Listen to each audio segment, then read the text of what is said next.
Hello everyone, क्या हाल चाल आप सभी के। I hope you are fine.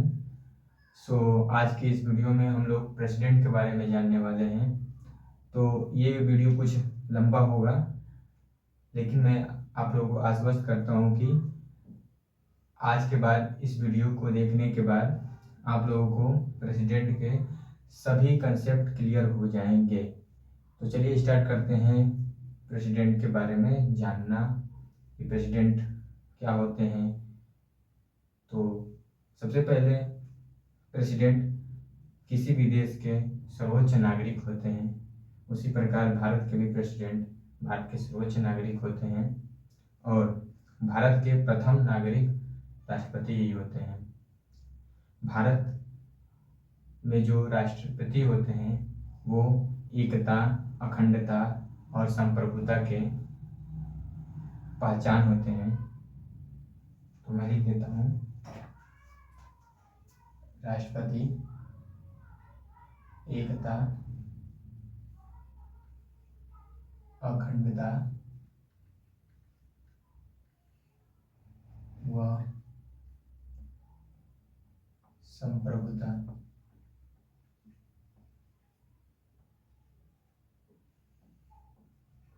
की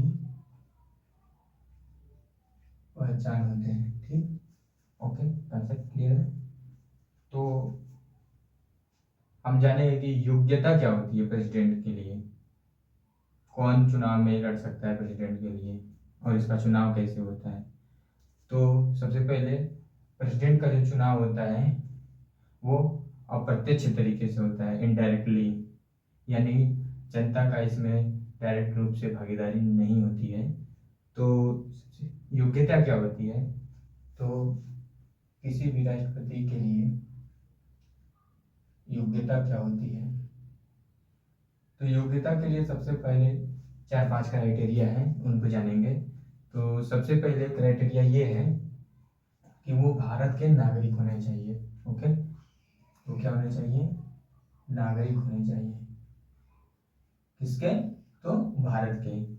और नागरिक होने के साथ साथ उनका जो उम्र है वो 35 वर्ष होना चाहिए। ओके, क्लियर है, 35 वर्ष होना चाहिए। इसके अलावा भी अन्य योग्यताएं हैं, जैसे वो लोकसभा में चुनाव लड़ने योग्य हों। लोकसभा में, मैं शॉर्टकट में लोकसभा को LS लिखूंगा। तो लोकसभा में चुनाव लड़ने लड़ने के योग्य हों। इसके अलावा एक और क्राइटेरिया है, वो है भारत के किसी भी लाभ के पद पे ना हो, यानी कि वो किसी भी गवर्नमेंट एग्जाम में गवर्नमेंट एग्जाम के थ्रू उनका भर्ती ना हुआ हो, तो वो किसी भी लाभ के पद पर ना हो। और लाभ के पद पे ना होने के साथ साथ योग्यता में एक और चीज आती है कि उनको चुनाव लड़ने के लिए 50 प्रस्तावक होने चाहिए।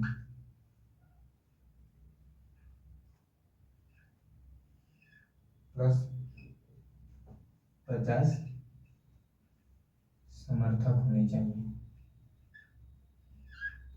50 प्रस्तावक और 50 समर्थक, यानी कि प्रेसिडेंट के चुनाव के लिए जो उम्मीदवार खड़े होते हैं उनके लिए उम्मीदवार को चाहिए कि 50% प्रस्तावक हों लोकसभा में या राज्यसभा में, जहां भी प्रस्तावक प्रस्तुत हो, और 50 समर्थक होने चाहिए, तभी वो चुनाव लड़ सकता है राष्ट्रपति के लिए। और एक और क्राइटेरिया क्या है कि राष्ट्रपति को जो चुनाव में उठेगा उसको 15,000 रुपये जमानत राशि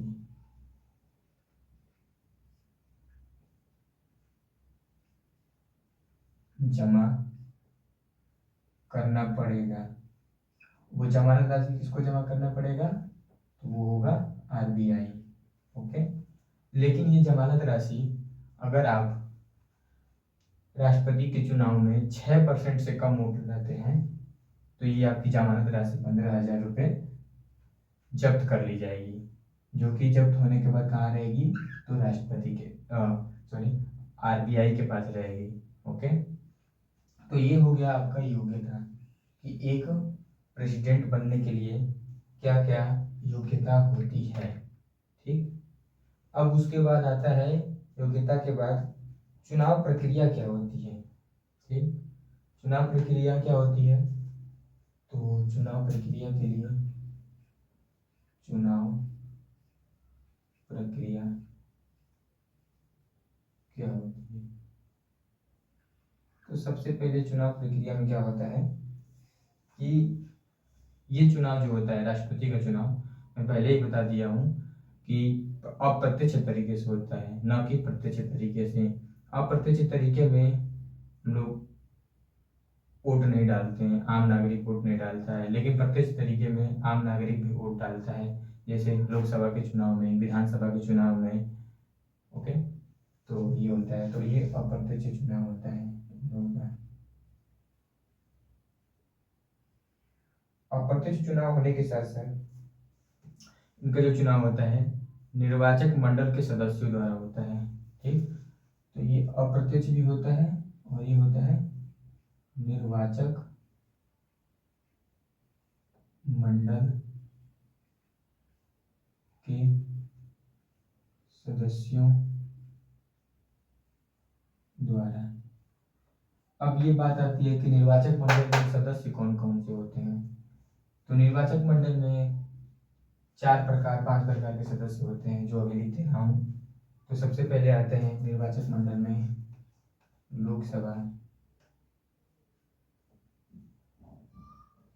लोकसभा के निर्वाचित सदस्य,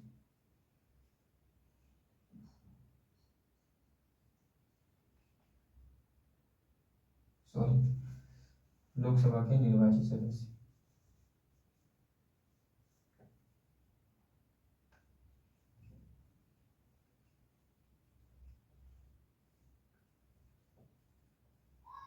वैसे ही राज्यसभा के निर्वाचित सदस्य,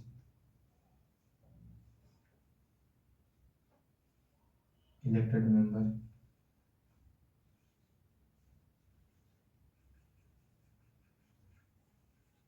आते हैं। ओके, उसके बाद विधान, किसी भी राज्य के विधानसभा,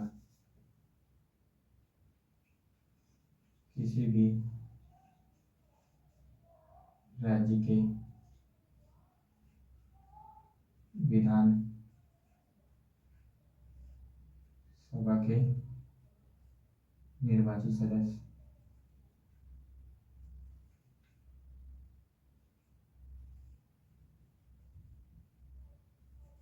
ओके, लेकिन इसमें एक और बात है कि ये लोकसभा के निर्वाचित सदस्य, राज्यसभा के निर्वाचित सदस्य और विधानसभा के निर्वाचित सदस्य, इन तीनों में जो भी नॉमिनेटेड पर्सन होंगे वो इस चुनाव में भाग नहीं ले सकते हैं मतदान के रूप में।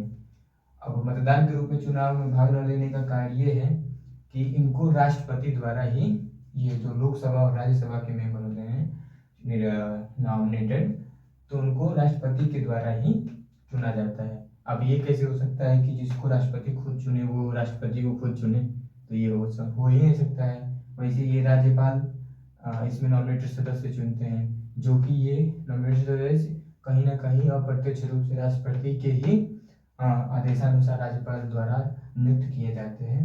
तो इस वजह से ये प्रेसिडेंट के इलेक्शन में यानी मतदान के रूप में भाग नहीं लेते हैं। और इसमें एक और शामिल है दिल्ली प्लस पुडुचेरी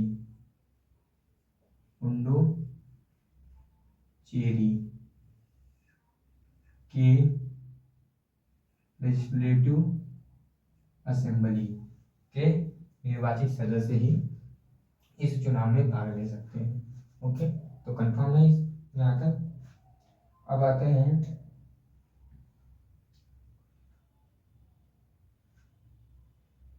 और हाँ, इसमें एक और बात बतानी है कि अगर इस विधानसभा में भारत में अभी तक कुल 28 राज्य हैं, तो उस 28 राज्य में से किसी भी राज्य का विधानसभा अगर निरस्त चल रहा हो यानी भंग चल रहा हो, तो उसके सदस्य राष्ट्रपति के चुनाव में मतदान के रूप में एलिजिबल नहीं होंगे। ठीक, उसके बाद आता है निर्वाचन। जो ये निर्वाचन होता है राष्ट्रपति का, अनुपातिक, ओके, अनुपातिक प्रतिनिधित्व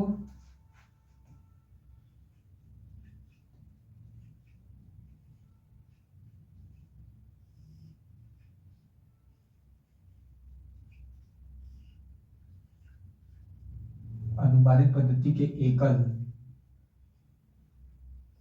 मत एकल मत हस्तांतरण द्वारा चुने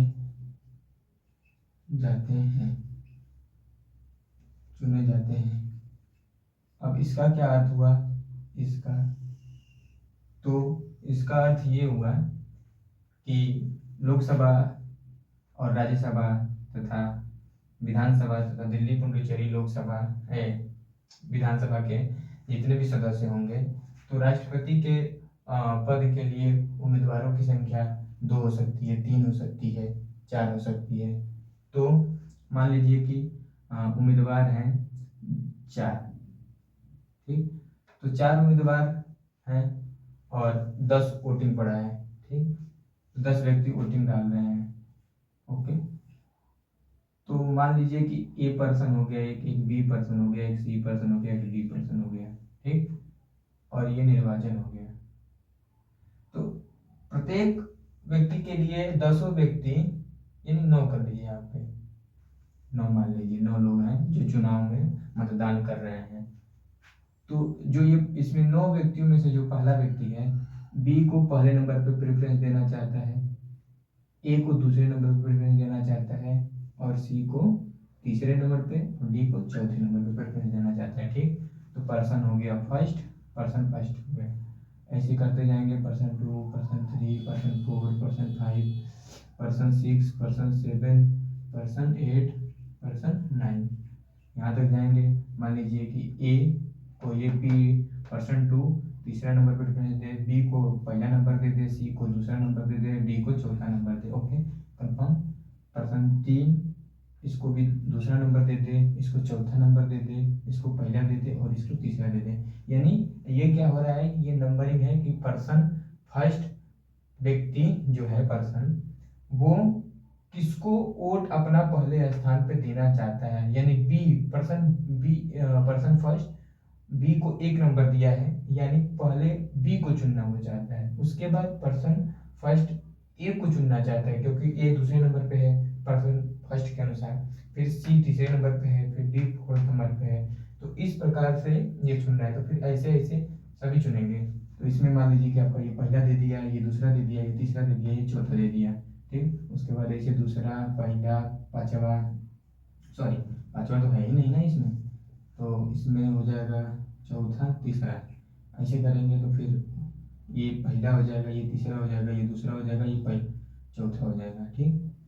वैसे पहला, चौथा, तीसरा, दूसरा, ओके। वैसे इसको भी करेंगे तो पहला, चौथा, दूसरा, पहला, तीसरा, और इसमें करेंगे तो दूसरा, तीसरा, चौथा, पहला। अब इसमें देखेंगे कि पहला टोटल मिलाएंगे इसमें, टोटल तो पहले देखेंगे कि इसमें पहला नंबर पे कितने वोटिंग है इसके। तो इसमें पहला नंबर ए के पहले नंबर पे प्रेफरेंस कितने मिलेंगे, 1, 2, 3, तो इसके 3 चांस हुए, तो इसको 3 मिलेंगे, ठीक। उसके बाद बी को देखिए, तो बी में 1, 2, 3, इसको भी 3 मिला। अब इसमें देखिए सी को, सी में देखिए तो एक बार 1 आया है, यानी इसको एक बार 1 की प्रेफरेंस मिली है। अब इसमें देखिए, इसमें 1, 2, 1, 2, इसको 2 बार मिला है, यानी कुल मिला के कितने व्यक्ति हो गए, तीन ये हो गए, तीन ये हो गए और तीन ये हो गए, यानी 9%, टोटल 9% है यहाँ पे। तो टोटल 9% का वोट मिल गया। ठीक, तो यहाँ सबसे कम किसका है? तो सबसे कम हम लोग देख रहे हैं कि 1 वाले का है। ठीक, तो 1 वाले का, तो 1 पहले ही हार जाएगा, क्योंकि ये तीनों में चारों में सबसे कम पहला नंबर का प्रेफरेंस पाया है, तो ये तो पहले ही कट गया, निकल गया। तो जो इसका वोट है पहले नंबर का, वो एकल हस्तांतरण का मतलब यहाँ आपको समझ में आएगा कि एकल हस्तांतरण का मतलब कि ये एक के बाद दूसरे नंबर किसको दिया है, यानी ये इसको दिया है, ये 2 नंबर पे ये है, तो इसका एक वोट यहाँ उठ के चला आएगा। ओके, तो अब इसके कितने हो गए? 4। ठीक, यानी 4 हो गए। ओके, और इसके देखिए, इसके भी ये दो तो टक्कर में थे, तो इन लोगों का, इसका भी दूसरे नंबर वाला, अब ये इसका वोट, ये 1 नंबर का और 1 नंबर ये, तो इसका देखेंगे कि ये दूसरे नंबर पर प्रेफरेंस दिया है इसको, यानी एक वोट तो इसको चला जाएगा ये, यानी एक और इसका बढ़ जाएगा। उसके बाद इसमें एक और देखेंगे तो वो इसको दे दिया एक वोट, यानी दूसरे नंबर पर प्रेफरेंस इसको दिया गया है ए नंबर को, यानी 9 नंबर पर्सन का है कि अगर डी नंबर, पहले मैं डी नंबर को चुनता हूँ, अगर डी नंबर नहीं जीतता है तो मेरा जो 1 नंबर वाला वोट है उसको ए के पास ट्रांसफर कर दिया जाए, तो उसको हम लोग ए के पास ट्रांसफर कर दिए, यानी एक ये हो गया। अब टोटल इसके पास 4 हुए और इसके पास हो गए 5, तो ये अब फील्ड में तो ए और बी बचे थे, तो फील्ड में जब ए और बी बचे हैं तो इन दोनों में बहुमत किसका है? ये तो ए नंबर का है बहुमत, बी नंबर का नहीं है।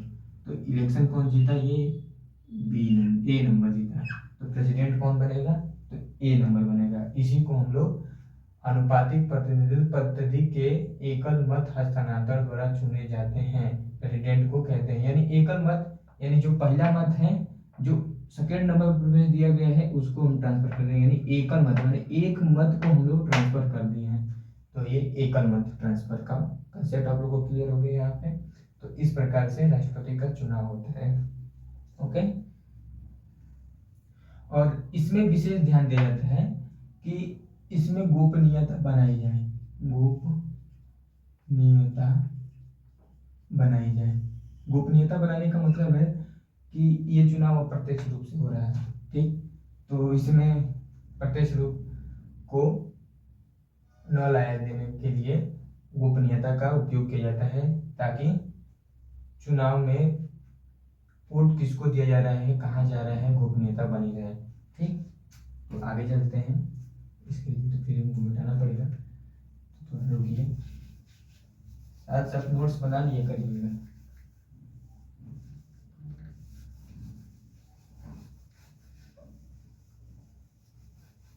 इसी वजह से मैं 2 पार्ट में इसको डिवाइड कर दिया था, ताकि स्पेस बचा रहे लिखने के लिए। तब तक उसको आप लोग समझ लीजिएगा पॉज करके, इसको, इस वाले कंसेप्ट को। नहीं समझ में आता तो दोबारा देख लीजिएगा, तिबारा देख लीजिएगा। अब आता है बात कि कार्यकाल कितना होता है।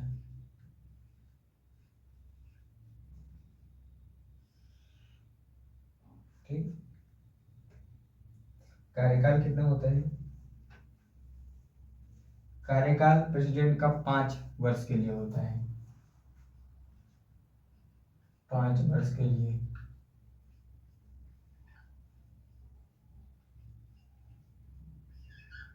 प्रेसिडेंट का कार्यकाल 5 वर्ष के लिए होता है, परंतु वो चाहे तो अपना 5 वर्ष का कार्यकाल इससे पहले भी खत्म कर सकता है।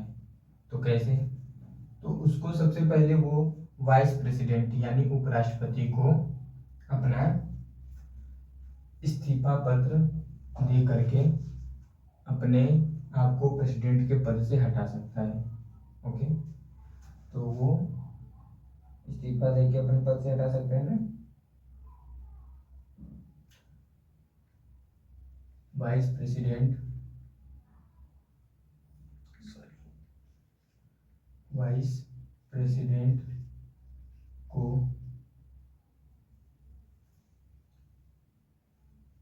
संबोधित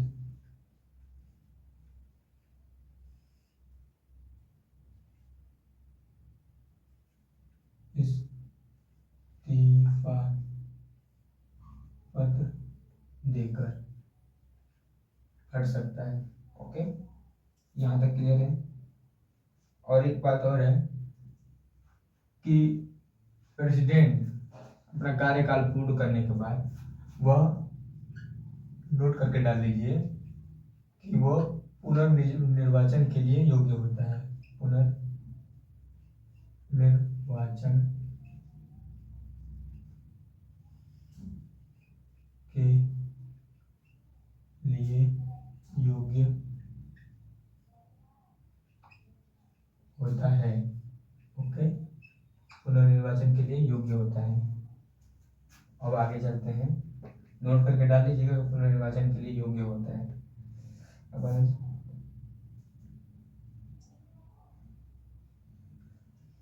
अब आगे देखिए, अगर प्रेसिडेंट के चुनाव के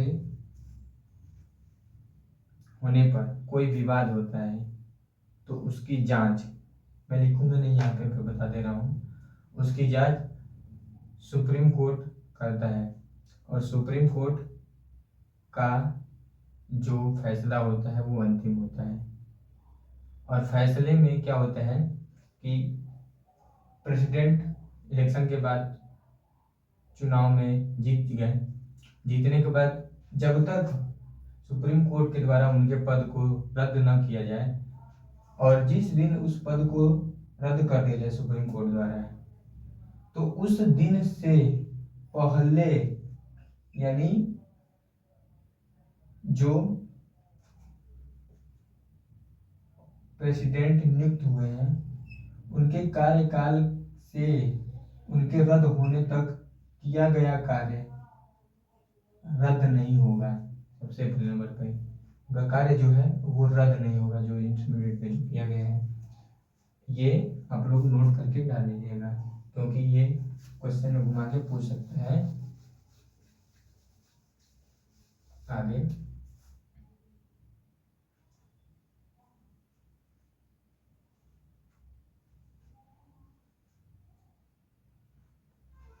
प्रेसिडेंट के लिए शर्त क्या है? अब शर्त, पहले वो शर्त क्या है, तो वो संसद के किसी भी सदन का, मैं लिख देता हूँ, शर्त क्या है किसी भी प्रेसिडेंट के होने के लिए या न होने के लिए, यानी खासकर हम लोग होने के लिए देखते हैं, तो वह किसी भी सदन का, संसद के किसी भी सदन का, संसद के किसी भी सदन का सदस्य नहीं होना चाहिए। सदस्य नहीं होना चाहिए, कट मार के, यानी नहीं होना चाहिए। ठीक, नहीं होना चाहिए। सेकंड शर्त क्या बनता है कि वो भारत सरकार में किसी लाभ के पद पे न हो, यानी कि लाभ के पद पर ना हो। लाभ का पद उसको हम लोग नहीं कहेंगे, प्रेसिडेंट के पद को लाभ का पद नहीं कहेंगे, वाइस प्रेसिडेंट को लाभ का पद नहीं कहेंगे। ओके, हो गया? तो यहाँ तक क्लियर है आप लोगों को? अब ये आगे मिटाना पड़ेगा, इसको आप लोग तब तक देखिए। ये आप लोग को समझ में आया ना?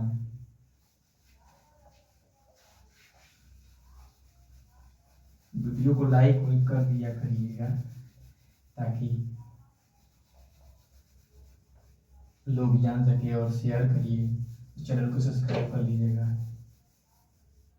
ताकि आगे आने वाले कंटेंट को आप लोग देख सकें। मैं कोशिश करूंगा कि इससे भी बेहतर आपको अगला वीडियो प्रोवाइड कराऊं।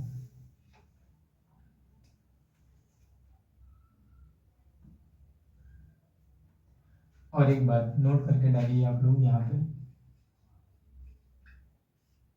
प्रेसिडेंट को मैं पीडी ही लिखूंगा, ठीक है? यहाँ पीडी लिख देता हूँ।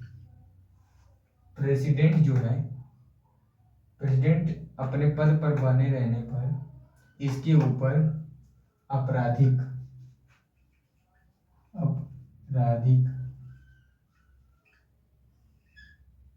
मामले सुप्रीम कोर्ट या कहीं भी नहीं चलाए जा सकते, किसी भी कोर्ट में। उसके बाद इस पे सिविल कोर्ट, सिविल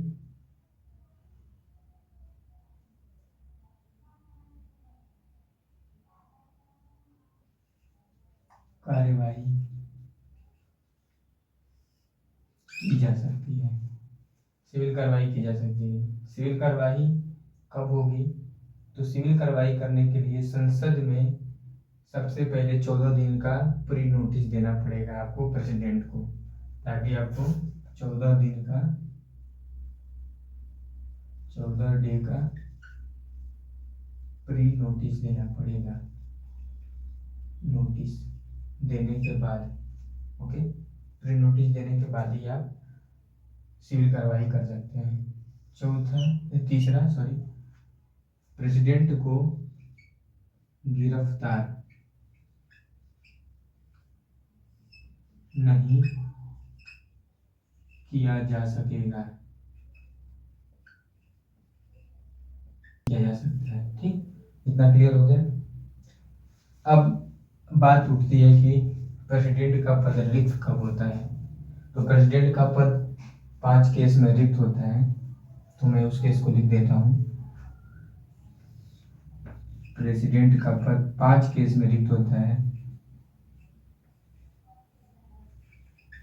केस में रिक्त होता है। पहला कि कार्यकाल पूर्ण हो जाए, कार्यकाल पूर्ण हो जाए 5 वर्ष का।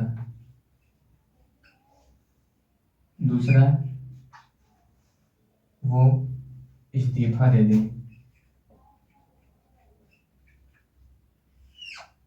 इस्तीफा दे देने के बाद, पहला तो 5 वर्ष का कार्यकाल पूर्ण हो जाए, दूसरा इस्तीफा दे दें, तीसरा कारणवश किसी भी वश मृत्यु हो जाने पर उनका पद खाली हो जाता है। चौथा, उन पे महाभियोग चलाए जाने पर, महाभियोग चलाए जाने पर। अब ये महाभियोग क्या होता है, अब आगे बताएंगे महाभियोग क्या होता है, थोड़ा सा रुक जाइए, आगे आएगा महाभियोग टॉपिक। और 5वां, सुप्रीम कोर्ट द्वारा रद्द होने पर। ओके, तो ये 4-5, पहला, दूसरा, तीसरा, चौथा, 5वां, 5 केस हुए जब प्रेसिडेंट का पद खाली होगा।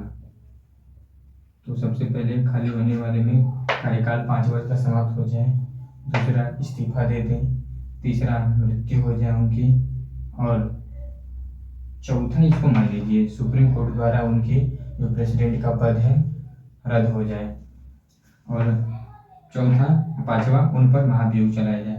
अब ये सुप्रीम कोर्ट का जो बात उठता है कि सुप्रीम कोर्ट रद्द क्यों करता है प्रेसिडेंट की पद को।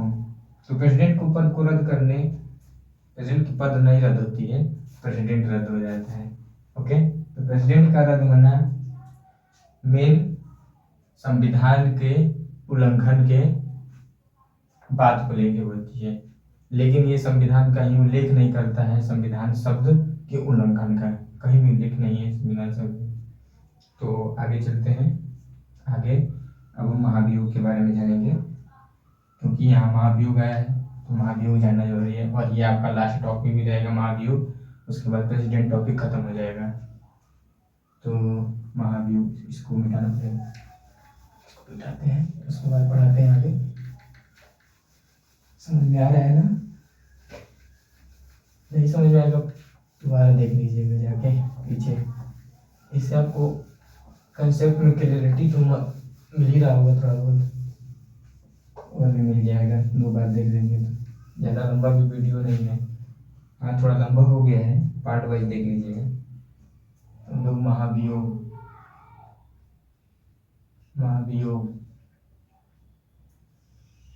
अब ये महाभियोग लाया कब जाता है? तो मैं पहले ही बताया आपको कि महाभियोग किसी भी राष्ट्रपति के संविधान के उल्लंघन के परिणाम स्वरूप लाया जाता है। संविधान के उल्लंघन पर लाया जाता है। लेकिन रोचक तथ्य ये है कि ये जो संविधान का उल्लंघन शब्द जो आया है यहाँ पे, वो संविधान में कहीं डिफाइंड नहीं है। जो हमारा कॉन्स्टिट्यूशन है, कहीं ये डिफाइन नहीं है, ओके। अब महाभियोग होता कैसे है? तो महाभियोग करने के लिए संसद के किसी भी सदन में, चाहे वो लोकसभा हो या राज्यसभा, राज्यसभा को हम लोग उच्च सदन कहते हैं, लोकसभा को निम्न सदन कहते हैं, यानी वो उच्च सदन में आए या निम्न सदन में आए, कहीं भी आ सकता है। तो ये किसी भी सदन में लाया जा सकता है, किसी भी सदन में लाया जा सकता है, चाहे उच्च में या निम्न में। ठीक, किसी भी सदन में लाया जाए, वो उसको उस सदन में प्रस्ताव को लाने के लिए 1/4 बहुमत की सदस्यों, 1/4 सदस्यों की बहुमत चाहिए, चाहे वो उच्च सभा में लाया जाए या निम्न सभा में। अगर उच्च सभा में लाया जाएगा तब भी उच्च सभा के 1/4 सदस्यों का बहुमत चाहिए प्रस्ताव पारित करने के लिए, और निम्न सदन में लाया जाता है तो भी उसके 1/4 सदस्य से प्रस्ताव पारित होना चाहिए। ठीक, उसके बाद ये तो फर्स्ट स्टेप हो गया कि ये इस उल्लंघन पे लाया जाएगा। ये सेकंड हो गया कि दोनों सदन में कहीं भी लाया जा सकता। फिर तीसरा क्या है कि जो ये उच्च सदन या निम्न सदन, ये प्रस्ताव जिस भी सदन में पहले आया रहेगा, ठीक, उसी सदन में उस प्रस्ताव को 2/3 बहुमत से पास होना पड़ेगा, तभी ये प्रेसिडेंट का महाभियोग प्रक्रिया आगे भी बढ़ पाएगा और प्रेसिडेंट पद का निरस्तीकरण हो सकेगा। ठीक, तो प्रेसिडेंट जो ये लाया गया है बहुमत से प्रस्ताव, तो जिस सदन में, मान लीजिए उच्च सदन में लाया गया है, ठीक, तो उच्च सदन में इसके सदस्यों के 2/3 सदस्यों के बहुमत से पास हो जाए। तो ये तीसरा स्टेप हो गया आपके, उच्च सदन में 2/3 बहुमत से पास हो जाए।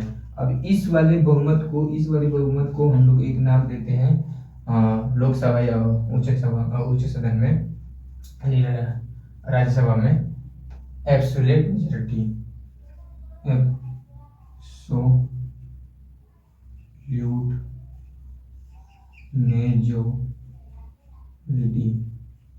Okay, absolute majority.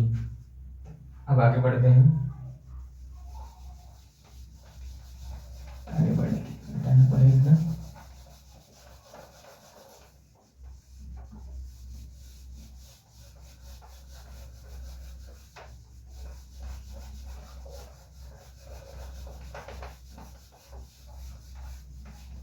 Absolute majority पास होने के बाद ये उच्च सभा, मान लीजिए ये उच्च सभा में लाया गया है, तो ये फिर आगे प्रोसीड होगा 4th नंबर पे निम्न सभा में, निम्न सदन में। ठीक, तो निम्न सदन में जब ये जाएगा प्रस्ताव बहुमत पास होके, तो ये निम्न सदन उसकी जांच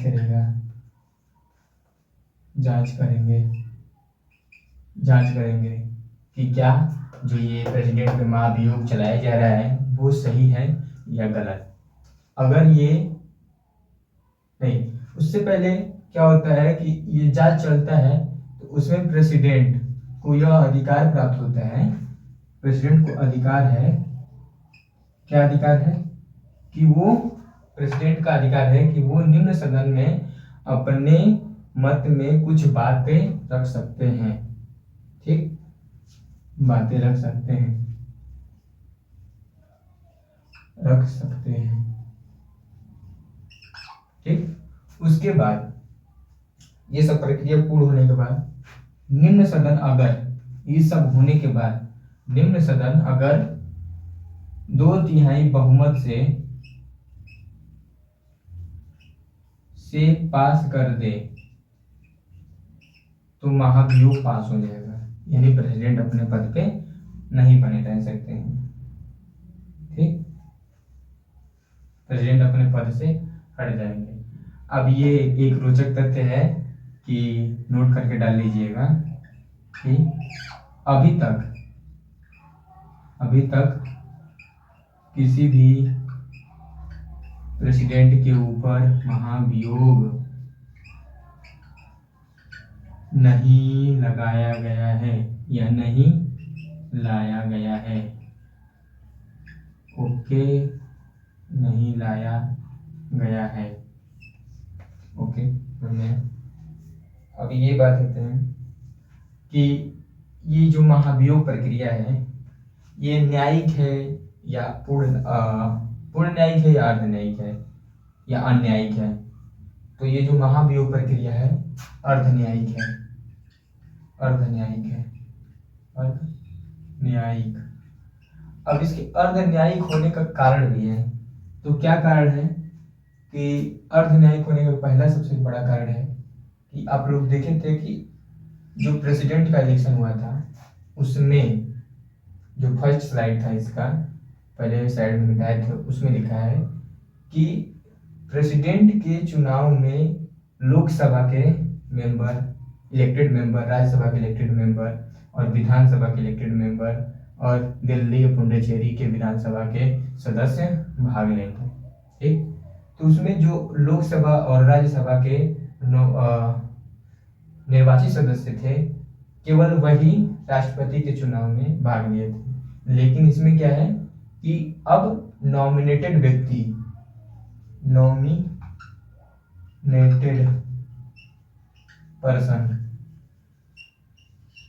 पर्सन भी इस तरह के महाभियोग में भाग लेता है, ठीक। लेकिन ये चुनाव में भाग नहीं लिया था, ठीक। तो एक तो कारण ये हो गया।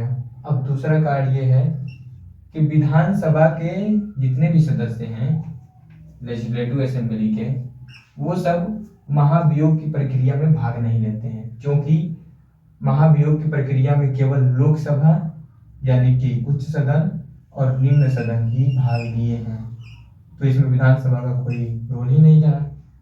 तो लोकसभा के और राज्यसभा के काम में विधानसभा नहीं आया, यानी कि राष्ट्रपति के महाभियोग में विधानसभा भाग नहीं लिया। तो इस वजह से, लेकिन ये जो विधानसभा है वो राष्ट्रपति के चुनाव में भाग लिया था, तो इस वजह से ये अर्ध न्यायिक हो, भाग नहीं लिया है।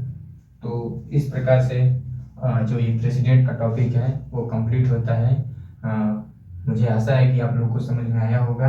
अगर आप लोग को समझ में आया है तो मेरे इस एफर्ट के लिए आप लोग लाइक करें और शेयर करें और चैनल को सब्सक्राइब कर लें, ताकि आने वाले नए वीडियो को आप लोग आसानी से देख सकें और बेल आइकन को भी प्रेस कर दें, ताकि आने वाला अगला वीडियो आप तक आसानी से पहुंच जाए, नोटिफिकेशन भी पहुंच जाए।